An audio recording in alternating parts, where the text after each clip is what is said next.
যেই ইমানদার, যেই মুসলমান কখনো নামাজ পড়ে নাই, কখনো রোজা করে নাই, কখনো হজ করে নাই, কখনো যাকাত দেয় নাই, সেই ব্যক্তি কবরে যায়া ইজিভাবে কি প্রশ্নের উত্তর দিতে পারবে মুসলমান?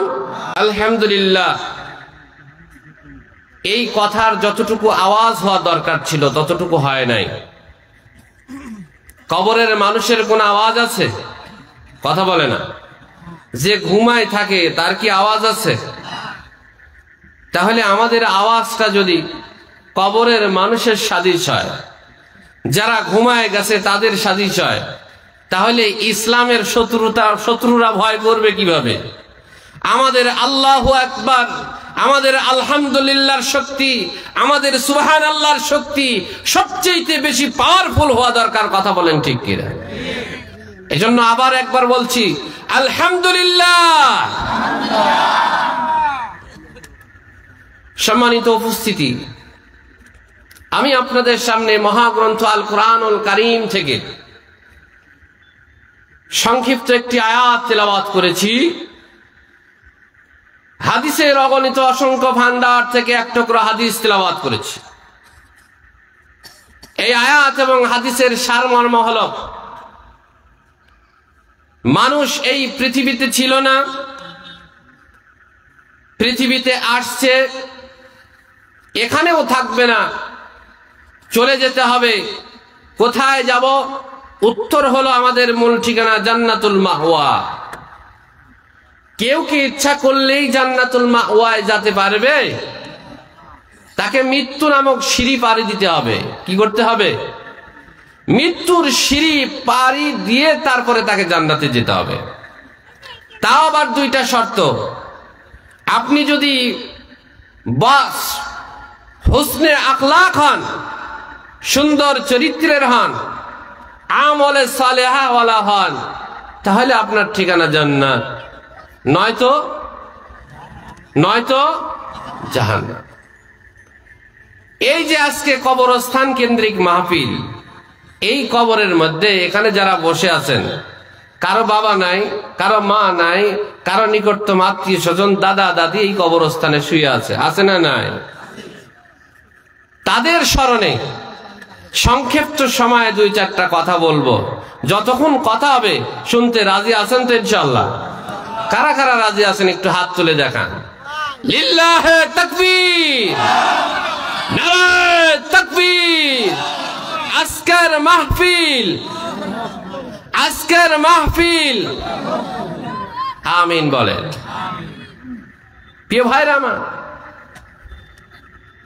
মৃত্যু আমাদের সবার দুয়ারে হাজিরা দিবে। আসবে না? আসবে না? পৃথিবীর যত বড় রাজাধিরাজ হোক, বাদশাহ হোক, যত বড় নেতা হোক, মৃত্যুর কাছে স্যালেন্ডার হয় কি হয় না? যদি বিশাল বড় অট্টালিকা বানায়, মৃত্যুর কাছ থেকে কি কেউ রেহাই পাবে? সম্ভব? ফেরেশতারা কি ঘুষ খায়? তারা কি চাঁদাবাজি করে? তারা কি সন্ত্রাসী করে? ওখানে 100% ন্যায় বিচার হবে। কথা বলেন ঠিক কিনা? আল্লাহ রাব্বুল আলামিন সর্বপ্রথম পৃথিবীর যত পানি আসছে, যত জীব আসছে, যত প্রাণওয়ালা জিনিস পৃথিবীতে আসছে, এই সবগুলোর তালিকা আল্লাহ পাকের কাছে আছে। কার কাছে আছে? আল্লাহ পাকের কাছে আছে। আল্লাহ রাব্বুল আলামিন মৃত্যুকে তৈরি করে শত সহস্রাধিক 70,000 পর্দার মধ্যে আবদ্ধ করে রাখলেন। মৃত্যু কি জিনিস এইটা দেখা যায় না, কোন ফেরেশতাও দেখে নাই। আল্লাহ পাকের হুকুম হয়, জিবরাইল আলাইহিস সালাম অথবা তার সেনাবাহিনী এসে প্রাণবায়ু বের করে নিয়ে যায়, কিন্তু মৃত্যু কেমন দেখতে, কেমন কি বিষয় ফেরেশতারাও বলতে পারে না। কথা বুঝতেছেন? এই মৃত্যুকে তৈরি করে আল্লাহ রাব্বুল আলামিন 70,000 পর্দার মধ্যে আবদ্ধ করে রাখলেন। তার এমন গর্জন, তার এমন চেহারা, ফেরেশতারা মাঝে মাঝে তার গর্জন, তার চেহারা, তার আওয়াজ শুনে ভয় পাইত। হযরতে আদম আলাইহিস সালামকে তৈরি করলেন। এই ভাই, এখানে কথা বলা যাবে না। হযরতে আদম আলাইহিস সালামকে তৈরি করার পর আল্লাহ রাব্বুল আলামিন হযরত আজরাইল আলাইহিস সালামকে ডাকলেন, বললেন, আজরাইল কামিয়া, এখানে আসো। বলে, আজ থেকে তোমাকে এই আদমের বংশধর যতগুলো হবে, পৃথিবীতে যত আদম সন্তান আসবে, এর প্রাণ সংহারের দায়িত্ব আমি তোমাকে অর্পণ করলাম, মৃত্যু ঘটানোর দায়িত্ব আমি তোমাকে দিলাম। আজরাইল আলাইহিস সালাম বলেন, আল্লাহ, মৃত্যু আবার কি? যে জিনিস মানুষ চিনে না সেটার বিবরণ দেওয়ার দরকার আছে না নাই? কথা বলেন না। এই যে পশ্চিম নওপাড়া, এখানে যদি আমাকে রিসিভ করে না নিয়ে আসা হইতো, বা মাইকের আওয়াজ যদি আমি আমার কর্ণকুহরে না যাইতো, আমি কি এই জায়গা চিনতাম? আমাকে পরিচয় দিয়েছে মহাকারা মসজিদ থেকে অল্প কিছু দূরে, আমি এখানে অনায়াসে আসতে পারছি। আজরাইল আলাইহিস সালাম প্রশ্ন করলেন, আল্লাহ, মৃত্যু আবার কি? আল্লাহ রাব্বুল আলামিন মৃত্যুর শরীর থেকে ৭০,০০০ পর্দা সরাই দিলেন। দিয়ে এবার মৃত্যুকে বলে, এরে মৃত্যু, তুমি তোমার সমস্ত ডানা মিলে আমার এই নূরের তৈরি ফেরেশতাদের উপর একটু উড়ে বেড়াও। মুসলমান, মৃত্যু যখন তার সমস্ত ডানা মিলে চোখগুলো বড় বড় করে ফেরেশতাদের উপর দিয়ে ওড়ে, আর মুখে বলতে থাকে, আল্লাহর বিকট সৃষ্টি আমি, আল্লাহর বিকট সৃষ্টি আমি, মৌত আমার নাম, ভবের লীলা সঙ্গ করা হইল আমার কাম। মাতা পিতা হরণ করি, এতিম করি সাও, আওলাদকে হরণ করে কাদাই বাবা মা। স্বামী নিয়ে কাদাই বিবি, বিবি নিয়ে স্বামী, সময় হলে হাজির হব তোমার নিকট আমি। ও মুসলমান, আজরাইল আলাইহিস সালাম প্রাণ সংহারের দায়িত্ব পেয়ে গেলেন। এ মুসলমান, এই মৃত্যু দুই ধরনের মানুষের হয়। এক ধরনের মানুষ হলো মুত্তাকি পরহেজগার, এদের জান কবজের সিস্টেম আলাদা। আর এক ধরনের মানুষ, তারা হলো বদকার গুনাহগার, তাদের জান কবজের সিস্টেম আলাদা। মৃত্যুর যখন সময় হয়ে যাবে, যত বড় প্রাসাদ তুমি বানাও, যত গ্লাসের মধ্যে তুমি থাকো, একদম শক্তিশালী দুর্গ তৈরি করো, সেখানেও আজরাইল পৌঁছে যাবে, তোমার জান, তোমার প্রাণবায়ু বের করে নিয়ে আসবে। নাকি সন্দেহ আছে?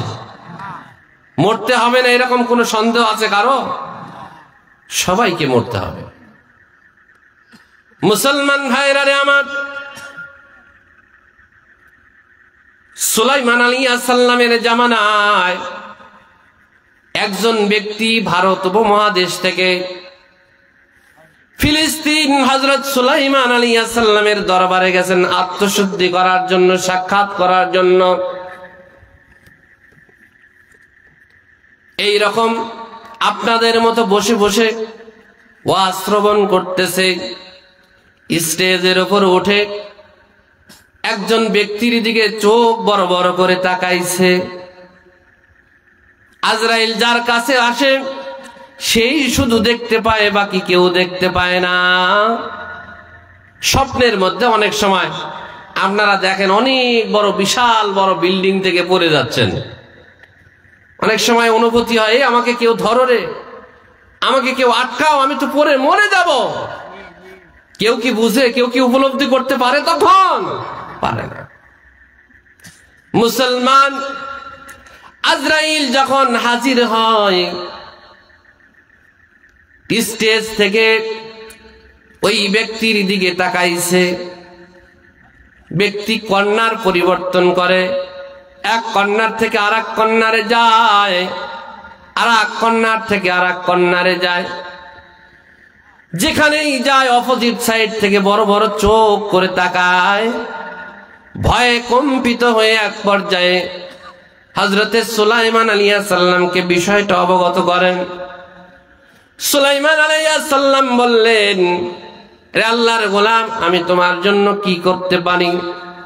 বলে, পয়গম্বর, আমি আর আপনার দরবারে অবস্থান করতে চাই না, আমাকে এখান থেকে নিয়ে ভারত উপমহাদেশের অমুক দ্বীপের মধ্যে আমাকে পৌঁছায় দেয়। ভারত উপমহাদেশের অমুক দ্বীপের মধ্যে পৌঁছায় দেন। হযরত সুলাইমান আলাইহিস সালামের একটি সিংহাসন ছিল। মুহূর্তের মধ্যে পৃথিবীর এক প্রান্ত থেকে আর এক প্রান্ত পর্যন্ত সফর করতেন। বিশাল বড় সিংহাসন, প্রায় 3 কিলোমিটার। কয় কিলোমিটার? 3 কিলোমিটার একটা সিংহাসন। এই সিংহাসনের এক পার্শ্বে বসত 300 মানুষ মন্দিরে, আর এক পার্শ্বে বসত 300 জিন মন্দিরে। মুহূর্তের মধ্যে পৃথিবীর এক প্রান্ত থেকে আর এক প্রান্ত সফর করতেন। কখনো কখনো এই সফর করতেন বাতাসের মাধ্যমে। এই সিংহাসনটা পরিচালিত হইতো বাতাসের মাধ্যমে। আজকে যেই সমস্ত বৈজ্ঞানিকরা প্লেন আবিষ্কার করেছে, হেলিকপ্টার আবিষ্কার করেছে, এগুলো পাইলো কোথায় থেকে? কোরআন থেকে। কোথায় থেকে? কোরআন থেকে। কোরআনের বাইরে কিচ্ছু নাই, সব কিছু আবিষ্কার করছে কোথায় থেকে? কোরআন থেকে। মুসলমান, হযরত সুলাইমান আলাইহিস সালাম বাতাসকে আদেশ করলেন, রে বাতাস, আমার এই মেহমানকে ভারত উপমহাদেশের অমুক দ্বীপের মধ্যে রেখে দাও। মেহমানকে ভারত উপমহাদেশের এক দ্বীপের মধ্যে যখন পৌঁছায় দিল, এতক্ষণ তো ছিল মানুষের মধ্যে জনসমাগমে কিছুটা ভয় লাঘব হচ্ছিল, কিন্তু এমন একটা চাটিয়াল ময়দানে নিয়ে তাকে হাজির করেছে। সেখানে যখন সে অবস্থান করতেছে, কয়েক সেকেন্ডের মধ্যে উপস্থিত হয়ে গেছে। বড় বড় জোরে চোখ করে তাকাইছে। এতক্ষণ তো ভয় লাঘব হওয়ার জন্য কিছু সামানা ছিল, মানুষ ছিল, কাউকে বলার ভাষা নাই। নির্ভয়ে নিজের ভয় ফেলে দিয়ে ওই বেচারা এবং ওই বড় বড় চোখওয়ালা ব্যক্তিকে লক্ষ্য করে বলে, ও আল্লাহর গোলাম, তুমি কে গো? তোমার পরিচয় কি? তুমি আমারে ভয় দেখাচ্ছ কেন? সেই 1000 মাইল দূরে ফিলিস্তিন, সেখান থেকে আমি এখানে আসলাম, তুমি মুহূর্তের মধ্যে পৌঁছে গেলে তোমার পরিচয়টা কি? বলে, আনা মালাকুল মাউত, আমি হলো মালাকুল মাউত, আমি তোমার জান কবজ করতে আসছি। আল্লাহ রাব্বুল আলামিন আমাকে 3 মিনিট সময় দিয়ে এই দ্বীপের মধ্যে তোমার জান কবজ করার জন্য পাঠাইছেন। 3 মিনিট সময় খুব একটা বেশি সময় নয়। আমি এই দ্বীপের মধ্যে যখন প্রথমে পা রাখলাম, পদার্পণ করলাম, দেখলাম তুমি নাই। গর্দানটা লম্বা করে দেখি তুমি ফিলিস্তিন হযরত সুলাইমান আলাইহিস সালামের দরবারে অবস্থান করছো। গর্দান লম্বা করতে হয়। হযরত আজরাইল আলাইহিস সালাম, হযরত জিবরাইল আলাইহিস সালাম কি এত বড় করে আল্লাহ পাক বানাইছেন, পৃথিবীর বুকে তাদের শরীর আটে না। পৃথিবীর বুকে কি হয় না? তাদের শরীর আটে না। জায়গাটা অন্য আলোচনা লম্বা হয়ে যাবে। হযরতে আজরাইল তিনি বলতেছেন, আমি মালাকুল মাউত, আমাকে 3 মিনিট সময় দিয়ে তোমার প্রাণ সংহারের দায়িত্ব দিয়েছেন। প্রথমে যখন আমি এই দ্বীপের মধ্যে আসলাম, দেখলাম তুমি নাই। আমি একটু গর্দানটা লম্বা করে দেখি 1000 মাইল দূরে ফিলিস্তিনে তুমি অবস্থান করছো। আমি আশ্চর্য হয়ে গেলাম। মওলাই কারীম আমাকে 3 মিনিট সময় দিলেন তার প্রাণ সংহারের জন্য, অথচ সে ফিলিস্তিনে অবস্থান করছে। সে ওখান থেকে কেমনে আসবে? সব কার ঠিক করা? আল্লাহ পাকের মেমোরিতে আছে কার কখন মৃত্যু হবে। যার যেখানে মৃত্যু হবে সেখানে যেতেই হবে, সেখানে কি করতে হবে? যেতেই হবে। আজরাইলকে বলে, ও আজরাইল, আল্লাহর ফেরেশতা, আমাকে একটু সময় দাও, আমাকে একটু সুযোগ দাও। আহারে, ছোট্ট ছোট্ট বাচ্চা আমি ঘরের মধ্যে রেখে আসছি, বিবিকে বলে আসছি আমি ফিলিস্তিনে যাচ্ছি, এই চাটিয়াল ময়দানে আমার ইন্তেকাল হয়ে গেলে, আমার লাশটা পড়ে থাকলে কেউ আমাকে দেখবে না, আমাকে আমার পরিচয় কেউ পাবে না, আমার দাফন হবে না। আজরাইল বলে, I have no time for you, আল ওয়াক্তু লা ইয়ানতাজিরু লিআহাদিন, time and tide wait for none. তোমাকে দেওয়ার মতো সময় আমার কাছে নাই, এই মুহূর্তে 1 সেকেন্ডের মধ্যে আমি তোমার প্রাণবায়ু সংহার করে নিয়ে চলে যাব। मौत जिस दिन आ गई दुनिया की दौलत क्या हुई, मौत जिस दिन आ गई दुनिया की दौलत क्या हुई, रूह तन से उड़ गई मुर्दा की हालत क्या हुई। कैसे कैसे ताजदार बादशाह है चल गई, और खजाना बाला खाना शान शौकत क्या हुई। कैसे कैसे खूबसूरती रानी ऐ शहजादिया, कैसे कैसे खूबसूरती रानी ऐ शहजादिया, तन बदन सब गल गई है शिक्ल सूरत क्या हुई, तन बदन सब गल गई है शिक्ल सूरत क्या हुई। ओ मुसलमान, এই পৃথিবীর বুকে অনেক বড় বড় রাজা বাদশারা এসেছিল, আজকে শুধু তাদের ইতিহাসটা কাগজের পাতার মধ্যে পাওয়া যায়, তাদের কারো চেহারার দর্শন পাওয়া যায় না, মাটির সাথে মিশে গেছে। অনেক সুন্দরী রমণী, যাদের চেহারা দেখলে হাজার হাজার লক্ষ লক্ষ যুবকরা পাগল হয়ে যাইত, এমন হাজারো নারী মাটির মধ্যে দাফন হয়ে তাদের সৌন্দর্য বিলীন হয়ে গেছে। হাজার হাজার ধনাঢ্য ব্যক্তিরা এই সারা পৃথিবী শাসন করেছে, এমন ব্যক্তিরা তাদের হাড় হাড্ডির পর্যন্ত চিহ্ন নাই। ও মুসলমান, এই পৃথিবী কারো জন্য স্থায়ী জায়গা নয়, এই পৃথিবী কারো জন্য চিরস্থায়ী জায়গা নয়। কথা বলেন ঠিক কিনা? হযরত ঈসা আলাইহিস সালাম তিনি একদিন শাম দেশের একটা রাস্তা দিয়ে পথ চলতেছেন, রাস্তায় চলতেছেন, চাটিয়াল ময়দান দিয়ে চলতেছেন, হঠাৎ করে লক্ষ্য করে তার সামনে একটা মাথার খুলি, মাথার মধ্যে গোস্ত নাই, চোখ নাই, দাঁত নাই, একটা মাথার খুলি, বাক শক্তিহীন একটা খুলি। খুলিটা মাথার হাতের মধ্যে নিয়া মাওলাই কারিমের কাছে টেলিফোন লাগাইছে, রে মাওলা, এই যে মাথার খুলি দেখা যায়, মাথার খুলি কার? মাওলাই কারিম টেলিফোনের মাধ্যমে মেসেজ দিয়েছেন, ও ঈসা, তুমি নিজেই ওই মাথার খুলিকে প্রশ্ন করো, তোমার সমস্ত প্রশ্নের উত্তর সে দিয়ে দিবে। ঈসা আলাইহিস সালাম বললেন, কুল বিইজনিল্লাহ, আল্লাহর হুকুমে কথা বলো। মাথার খুলির মধ্যে থেকে আওয়াজ আসতেছে, রে আল্লাহর পয়গম্বর ঈসা, আমার নাম জমজা, আমি ছিলাম একজন বাদশা, বাদশা জমজা নামে পরিচিত, সারা পৃথিবী আমি রাজত্ব করতাম, 400 বছর হায়াত পেয়েছিলাম। কয় শত বছর?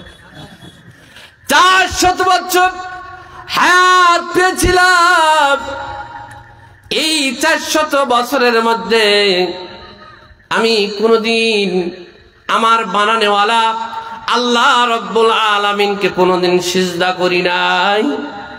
আমার মাওলাই কারিমের সামনে আমি কখনো রুকু করি নাই। আমার মাওলাই কারিমের কোনোদিন তাসবিহ পড়ি নাই।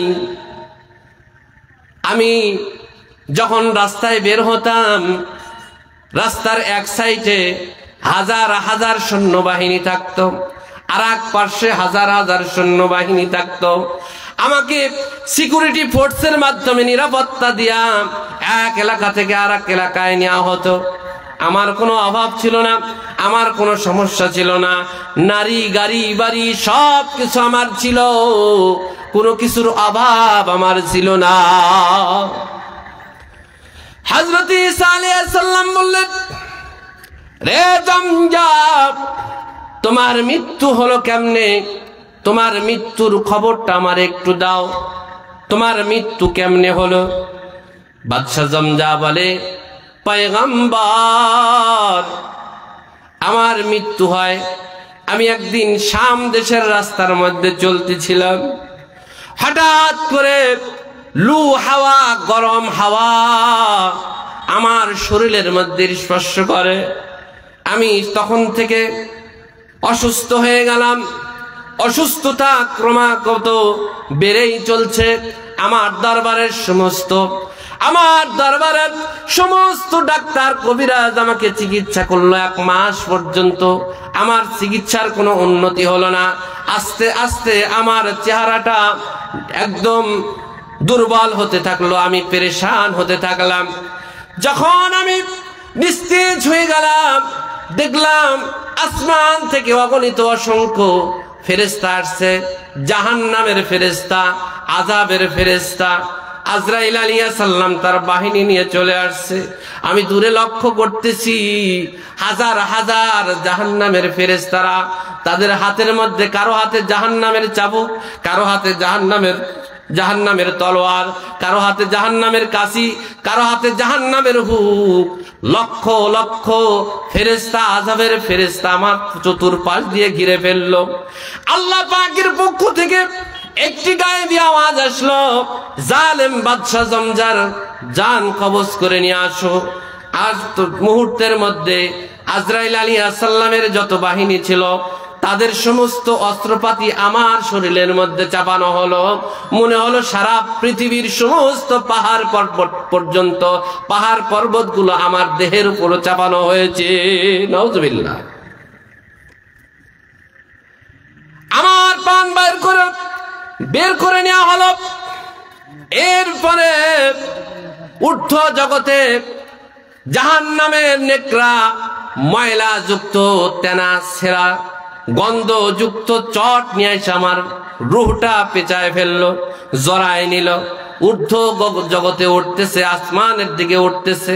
প্রথম আসমানের গেট খুলে না, ফেরেশতারা, নূরের ফেরেশতারা শুধু নাক ছিটকায়, বলে এই দুর্গন্ধ যুক্ত রূহ কোথায় থেকে নিয়ে আসলা, এই নাপাক রূহ কোথায় থেকে নিয়ে আসলা, নিয়ে যাও। তার জন্য প্রথম আসমানের দরজা খোলা হবে না। আল্লাহ পাকের আরশ থেকে একটি আওয়াজ আসলো, জালেম বাদশাকে ইল্লিসিজ্জিনের মধ্যে নাম লেখায় দাও, সিজ্জিনের খাতার মধ্যে নাম লেখায় দাও। অতঃপর আমাকে কবরের মধ্যে রাখা হলো। কবরের মধ্যে যখন রাখা হলো,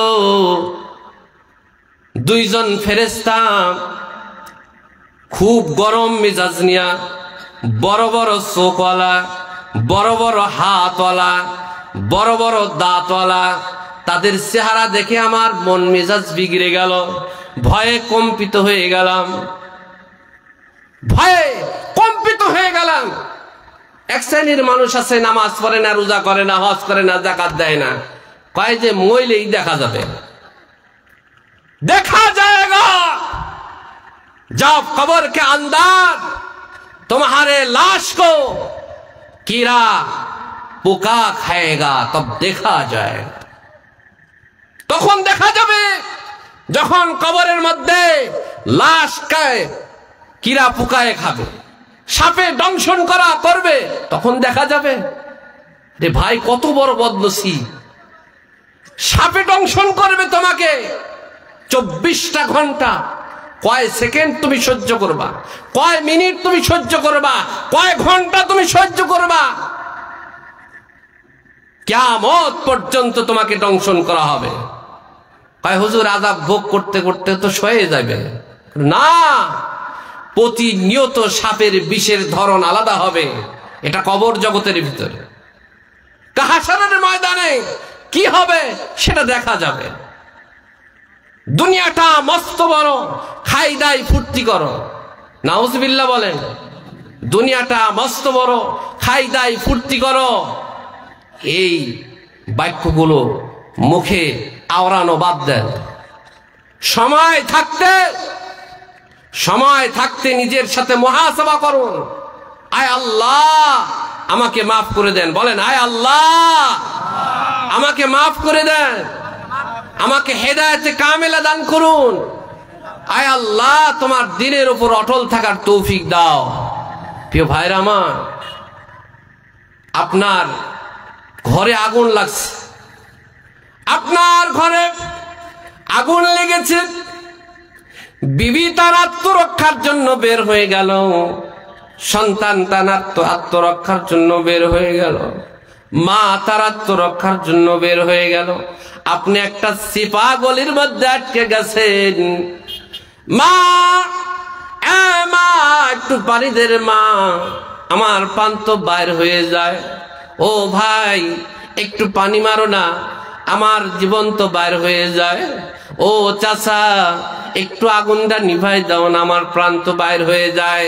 কেউ সাহায্য করে না।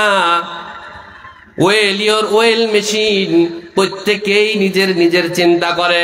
ও মুসলমান, তুমি যেই কবরে যাইবা, তুমি যেই কবরের বাসিন্দা হইবা, সেই কবরের মধ্যে তোমার কোন আত্মীয় সহযোগিতা করবে? তোমার ভাই কোন ভাই তোমার কোন ভাই সহযোগিতা করবে? তোমার মা সহযোগিতা করবে না, তোমার বাবা সহযোগিতা করবে না, কেউ তোমার সহযোগিতায় আগায় আসবে না। কথা বলে ঠিক কইলেও ঠিক, না কইলেও ঠিক, এটাই বাস্তবতা। গতকালকে যাকে কবরের মধ্যে রাখছেন, 3 দিন পানি ঢাইলে তারপরের দিন কি কবরের মধ্যে আসছেন? দেখেন তো হিসাব করে। আপনার মাকে রাখলেন, আপনার বউকে রাখলেন, আপনার ছোট্ট বাচ্চাকে রাখলেন, তাদের থেকে মহব্বত দূর হয়ে যাচ্ছে। মুসলমান, বাদশা জমজমানা কবরের মধ্যে বিশাল বড় দেহের মালিক, দেহ বড় বড় চোখ। আহারে, আমার সাহায্য করার মতো কেউ নাই। তারা প্রশ্ন করলো, মান রব্বুকা, মান রব্বুকা। প্রশ্নের ধরনটা হলো মান রব্বুকা। আওয়াজটা যদি সুন্দরভাবে হয় মান রব্বুকা, তখন কিন্তু ভয় হয় না।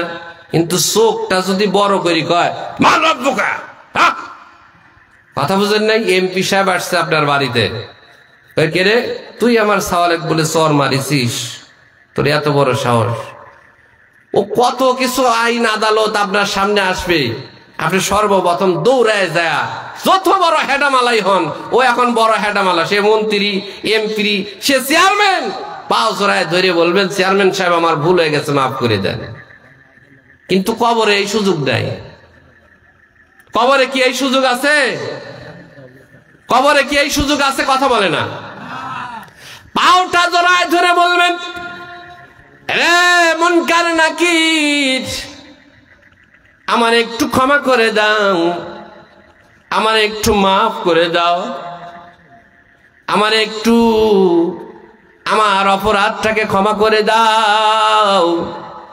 মাফ করবে নি? মাফ করবে না। দেখেন একটা উদাহরণ দিই। একটা সাইকেল আপনি কিনেছেন, ফোনিক্স সাইকেল, এইটা প্রতিদিন চালান, মোবাইল দেন, সারাদিন চালানোর পর ঘুমের আগে ওইটা মুছে টুছে থুয়ে দেন। কিন্তু যেই ফোনিক্স সাইকেলটা নতুন কিনেছেন, 2 বছর চালান না, 3 বছর চালান না, সেইটা কি হঠাৎ করে চালাইতে গেলে চলবে? দেখবেন যে টিউবের মধ্যে হাওয়া নাই, তারপরে বিয়ারিং গুলো মরিচিকা ধরে গেছে, সাইকেল খুব একটা ইজি থাকবে না।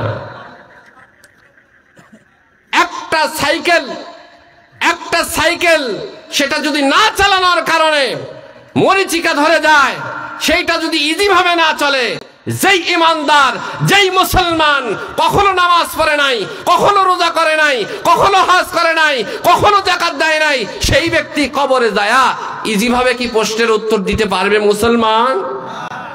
মান রব্বুকা, তাকে যখন বলবে মান রব্বুকা, ওর সব শেষ, সব হারায় যাবে, সব হারায় যাবে। বিপদে কোনো হুশও থাকে না, হাওয়াসও থাকে না। ডাকাতের কবলে পড়ছেন, আমরা তো প্রোগ্রাম করি, রাত্রে কখনো ডাকাত ধরে, বন্দুকটা ধরে কয় হুজুর যা আছে দিয়ে দেন। বলে বাবা তোমার যা লাগে তাই নিয়ে যাও, জীবনটা বাইকে দাও, বাইসে থাকলে কামাই করে খাবো। হয় কি হয় না? ফেরেশতা যখন বলবে মান রব্বুকা, তোমার রবকে, তুমি যদি গুনাহগার হও তোমার প্রশ্ন তুমি ভুলে যাবে। ফকিরের দলের, নারার দলের কিছু ফকিররা কয় আমরা তো উত্তর শিখিয়ে আছি হুজুর, মান রব্বুকা, রব্বি আল্লাহ, আমান দিনুকা, দিন আল ইসলাম, আমান নবিয়ুকা, মান হাজার রাসূল আল্লাযী বুইসা ফীকুম। এই ব্যক্তি কি রসুলের ছবি দেখানো হবে? তখন বলবো ইনি হলো হাজা ওয়া রাসূলুল্লাহ সাল্লাল্লাহু আলাইহি ওয়াসাল্লাম। এত সোজা না, এত সোজা কি অত লালি আদেশের না। তুমি যা ভাবতেছো, নামাজ পড়লা না, রোজা করলা না, কোনো কিছু করলা না, আর তোমার প্রশ্ন ইজি হবে, এটা কখনোই সম্ভব নয়। আর তোমার সব প্রশ্নের উত্তর ইজি হইতে হলে তোমাকে আগে দিন ধর্ম পালন করতে হবে, কি হবে না? মুসলমান, আজকের এই কবরস্থানের মধ্যে আমাদের কারো বাবা নাই, কারো মা নাই। আরে ওই কবর থেকে হাত ছানি দিয়ে বলে তু তাওয়াঙ্গাত গাছতাইয়াজ বালেমা ইজামা গাফেল সুদিয়াজ হালেবা।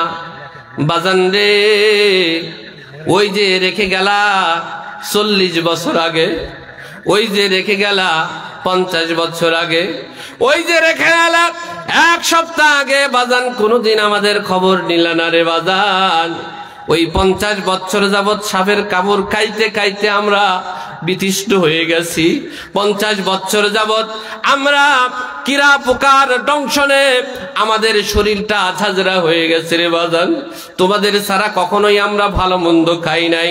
ঈদের সময় আসলে তোমাদের জন্য ভালো পোশাক কিনতাম, ঈদের সময় আসলে তোমাদের জন্য ভালো স্যান্ডেল কিনতাম। ও বাজান, তোমাদের কি মায়া লাগে না? তোমাদের কি দয়া লাগে না? বাজান রে, আজকে এই কবরস্থানে তোমরা উপস্থিত হয়েছো, আমাদের কবরের মধ্যে আযাব হইতেছে।